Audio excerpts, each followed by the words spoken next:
Last episode, we talked about how we were winning in Argentina, which of course is great, but I also mentioned how we were losing here in the US. Much like someone we used to know well, I'm going to be circling back on my comments. I'll circle back, but I'll circle back with you. I will circle back to it. I'll have to just circle back with you, and we can circle back with you after the briefing. I'm happy to circle back with you. We will circle back with you. We'll have to take that question too and circle back with you. I hate to disappoint you, but I will have to circle back with you on that. I'm Joe Biden, and I approve this message. This is, of course, because of some news that came out, primarily out of none other than the great state of North Carolina. And like many of us know, North Carolina is a newly red state. Kinda. Despite such a fact, there is an outspoken Democrat governor there, Roy Cooper.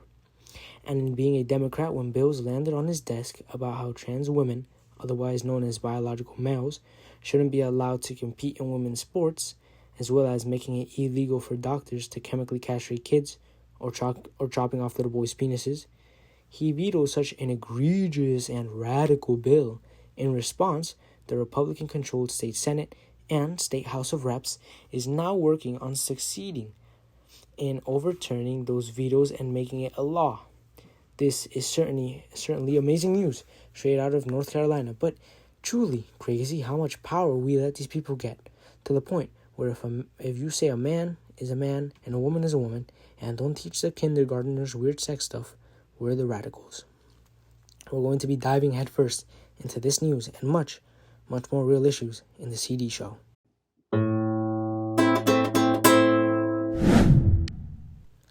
Since last episode, I, as of right now, rolled back my comments, and now, unlike episode 2, we're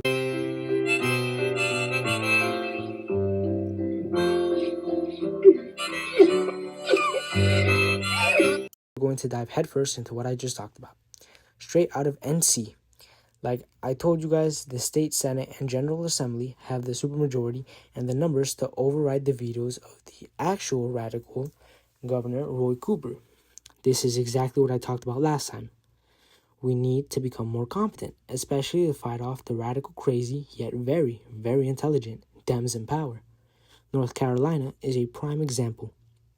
As said in the News and Observer, quote, NC House Republicans vote to override 5 Cooper vetoes, including on trans youth. Quick side note, notice how they say youth and not 8-year-olds or 10-year-olds or kids or children in general, because they know how bad this is and how untrue it is that kids have the capability of making such a decision, let alone the fact that the decision itself is completely and utterly immoral.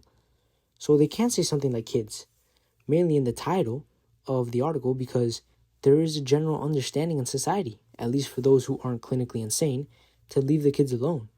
In fact, even in prisons, prisoners tend to make the life of child predators, traffickers, and molesters a living hell. So it is crazy to think that prisoners in jail have a better moral compass than a lot of the libs. That wasn't such a quick side note, but back to the article, quote, State House Republicans override Cooper's veto of bills that would bar transgender female athletes from playing on women's teams and restrict gender-affirming care for minors. Again, with the minors. Also, Senate GOP leaders also sent a notice that they may vote Wednesday on overriding Cooper's veto of a bill that limits gender identity discussion in elementary schools.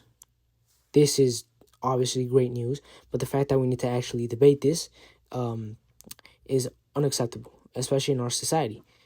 Yet Democrats like Roy Cooper choose to be on the wrong side of this argument, as he retaliated with a tweet, quote, the GOP legislator takes time to pass legislation that discriminates, makes housing less safe, hurts the freedom to vote, and damages our economy, yet won't pass a budget when teachers, bus drivers, and health insurance for working families are desperately needed.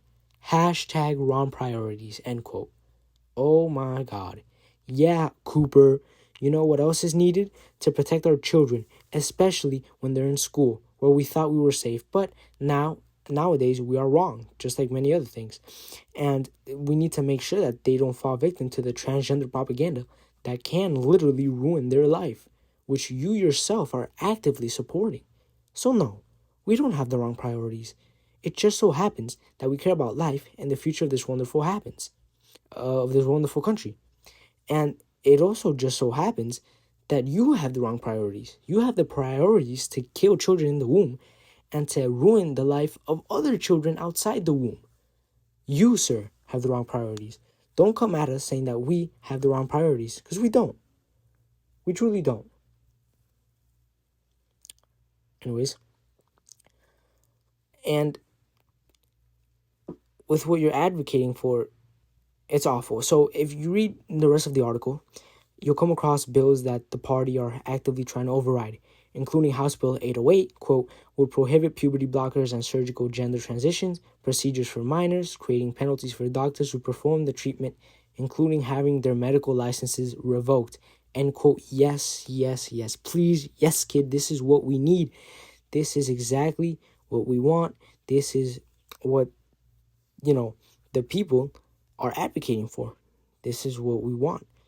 And so we should have their licenses revoked, even if they suggest the fact to a child or anyone really that they should they should transition to become transgender and take those pills and those drugs and those gender affirming cares.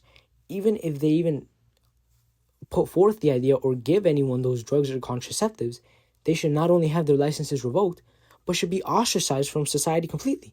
They should be removed from society, be ridiculed, ostracized. But instead, our society ostracizes the people who actively speak the truth. People like you, people like me, and eventually we too will have about 58 different indictments. But another thing, again, when we read this article, is all they talked about was minors, minors, minors. Not once did they mention the word kids or children, because they know what they're doing is not always, not mainly, targeted to an 18-year-old, though sometimes they do try and sadly do succeed, but it's targeted to the kids, the young kids, the 6-year-olds. It's targeted to the 7-year-olds, to the 8-year-olds. Now, I like to make connections in the show, and it's not weird to think that the left is not only advocating for transgender rights at the same time that they are advocating for something called MAPS, minor attracted people, basically a pedophile. You're teaching pedophilia in school at ninth graders. Teaching what? Pedophilia. Pederasty right here. Pederasty, as I've discussed with you before, twice in my office, and you come to me the materials, I've explained to you that this is done because we are talking about historical perspectives of how gender relations and different types of sexual orientations have existed in history. So this is something that's occurred in history, and so this is really important for us to include. Stop it. Yeah. We're not going to call them that. We're going to call them MATs. No. Minor attracted persons. No. So don't judge people just because they want to have sex with a 5-year-old. What even is that? That is disgusting. And in our society, if you are, quote, MAPS, you should be put on the chair. You should be executed. Okay? This shouldn't be happening in our society. In our society, we should be seeing people that, adults who are attracted to minors, they should be, and do bad things to minors, should be executed. They should be put in the chair, have the death penalty. And we know we're on the good side because they try to suppress the fact that in a pride parade, they kept chanting, "We're coming after your children."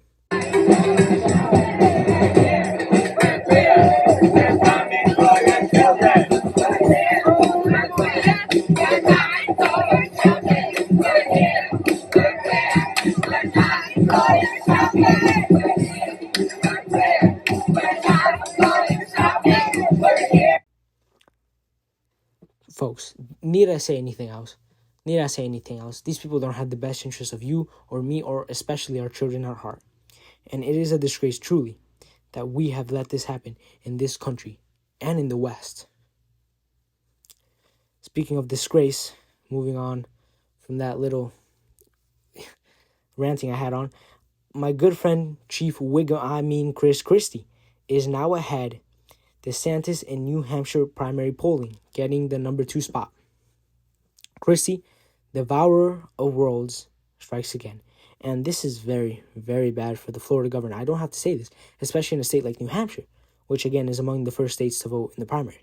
And him being in third now in such a state makes the establishment's eyes loom over his shoulder. That's right, they're moving away from DeSantis.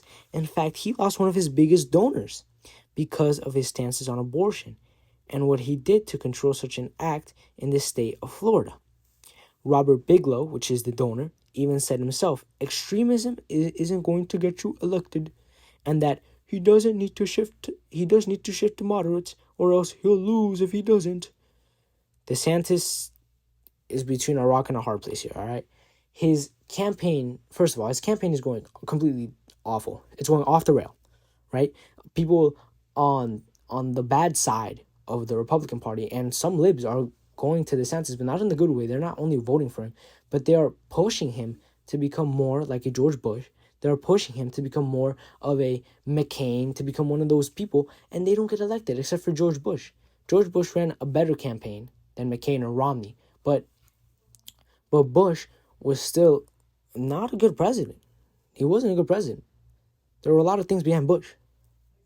And quite frankly, all the donors that are donating DeSantis are also or donated to Bush are now donating to DeSantis.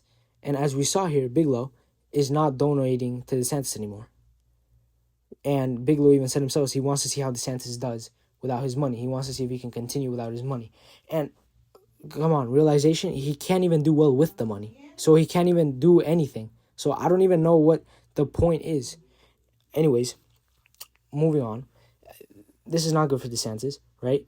Because either he does that or he caves on the issues, which he can't do either because now Republicans won't vote for him because he has to appeal to the base. So good luck, DeSantis. Hope it goes well. Probably won't, though, but we can still wish him luck. And moving on to some minor good news, an appeals court sets more restrictions on the death pill, or aka the abortion pill. What the hell? Oh my God, no way. This, of course, was a minor win because since the libs are just dying to legalize the killing of children, it needs further review from the Supreme Court, which hopefully swings to our favor, much like a lot of other decisions recently, but you never know what can happen there. And another thing of concern is not just the life of these unborn children, but also for the mothers taking this drug. In fact, there was a study on these types of pills, and because of the excessive amount of hormones in them, women have a lot more mood swings as well as worse feeling in the bedroom. So basically, this doesn't help anyone, right? This doesn't help the women. This doesn't help, certainly doesn't help the unborn children. It doesn't help the men that are married to these women because mood swings don't help anyone. So who is this benefiting, right? It should be illegal. And dear viewer, I wish that would be the case. I wish it would be illegal. But to tell you the truth, it does help someone. And that, of course, would help the Democrats. Tell me, you don't think a woman who had or will have abortions with a pill or in a doctor's office is more likely to vote Republican or Democrat? Short answer, they're more likely to vote Democrat. And if you need the proof for things that had happened this way, look no further than Colorado. Colorado was a moderate state. It voted for Republicans and Democrats. It had, at one point, it had 2 Republican senators. And now,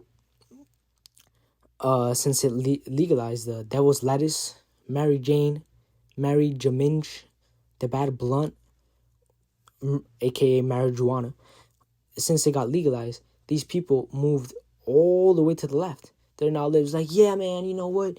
We need to live together in peace and love and all that, all that lib talk after someone takes drugs. Yeah, that's what happened in Colorado. Now Colorado is deep blue, right? They voted for a governor by amazing margins. Granted, he is a popular governor, but even then, Colorado used to be moderate. So this it's like history is like repeating itself, and we can't let it happen again. Which is again why we need to try to ban this pill or make a lot more restrictions, because it doesn't help anyone. So for the interest of the American people, but also because then less people would go to our cause. And speaking of people who don't care about us, they really don't. The libs don't. All they care about power. We know that. But a new article came out, and even though eggs are $8 and gas is at $4 a gallon, And even though your rent is way, way, way up, we're actually not living in a recession. We're living in a rich session. I'll talk about this next episode because this episode has gone for long enough. But hopefully that's getting you a little bit pumping. That's getting you angry. You want to speak out. I understand. So, which is why you need to subscribe to this. You have to like and post a comment. Give me ideas. Tell me what you think. And, well, I'll see you next time. Well, we will discuss why we indeed are not living in a rich session, but we're actually living in very bad times. And we will discuss a lot more real issues next time on the CD show. God bless.